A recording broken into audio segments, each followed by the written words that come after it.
Y'all look great. It's been a really long 4 years here, and for those of us who took physics, it's been a really long 4 years here.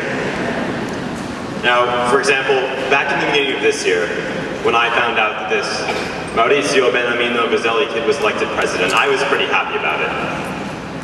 But then I found out he was Italian. For those of you who've ever been to Italy or heard of it, you'll understand why I was a little shocked, a little worried. Whole Berlusconi thing. So, naturally I asked him, what's the plan, Maurizio?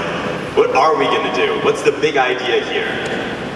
And he said, hey, we're gonna do something, we're gonna make some money, you know? So, I was a little concerned at the time, but in the end, despite the fact that I had no idea what he said, everything turned out all right. And he did a great job, and we as a class did a fantastic job. And I really think that captures the thoughts, the feelings, and the experiences we felt throughout our time at Barlow. We didn't really understand what was going on at any given time, but most of us made it here today. And that's what counts.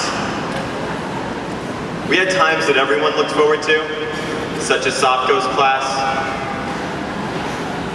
and we had times that no one looked forward to, such as the tests in Sopko's class. We had heroes, like Dean Higgins, and we had villains, like the people who kept tearing down my class Colors Day posters. Rest in peace. But through all of this, there are two life lessons I learned during my time here at Barlow. The first lesson is that I can never, I will never be an accountant. That's the first lesson. The second lesson, however, is one which we should carry with us until the end of time, or until we die, whatever happens first.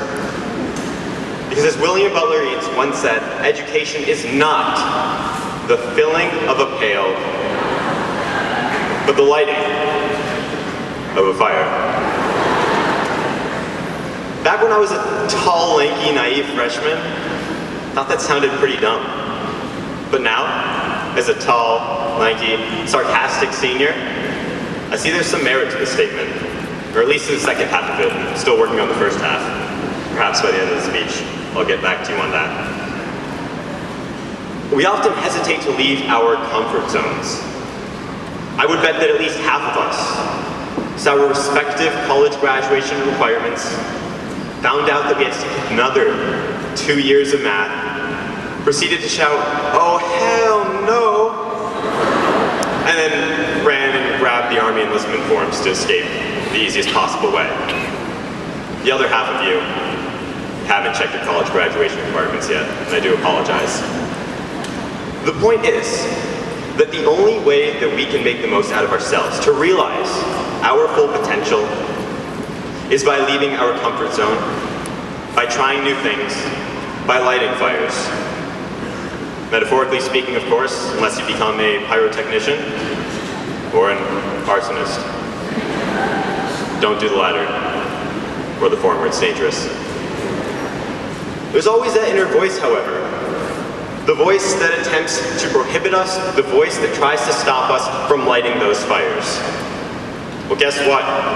It's your job to stop that voice. It's your job to slap a pair of cuffs on that voice, to prosecute that voice to the full extent of the law with the American legal apparatus and bring that voice down. Because that voice is only going to stop you. That voice is telling you, do exactly the same job your parents did. Aim to make a lot of money and be happy and buy nice cars and watch your cholesterol and use Lipitor. That's not the kind of voice we need. That's not the kind of voice that's going to lead us to light some fires. Now, Mr. Pinsky would always say, we've won the lottery of life. Certainly never felt that way when he handed back our quizzes, and ironically enough, I feel like I may have PTSD because of that. But in a way, he was right. We have won the lottery of life. We have a strong community. We have passionate teachers. We have dedicated administrators. We have friends. peers, people that will stand by us every step of the way. And soon, we'll be holding pieces of paper that certify that we've had some of the best education that this country has to offer. That's the easy part. That's the pale filling. The real question is, what does that piece of paper mean to you? What are you going to do with it? There are a lot of things right with this country, with this world, but there are a lot of things wrong with it as well. There are only 2 steps to lighting fires, metaphorically. That piece of paper will be step 1. Step 1 is the passport to creating something bigger, something better, something more advanced. We live in the kind of country where we can say, what if we were to break off from Britain's tyrannical rule, creating something new and unprecedented while putting our lives at stake? If we make it happen. We live in the kind of country where we can say, what if we could transfer endless streams of information and communicate all within nanoseconds? And we make it happen. What if we made carriages that ran without horses? What if we could travel through the skies? If we fought for racial equality? If we went to the moon? If we started caring about the planet? If we put sleeves on blankets? Step 2 is asking the question. It doesn't matter what the question is, so long as it's constructive.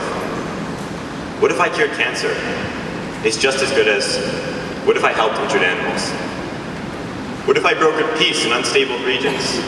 It's just as good as, what if I made people laugh? We need all of that. We need people like us to go out there and light fires.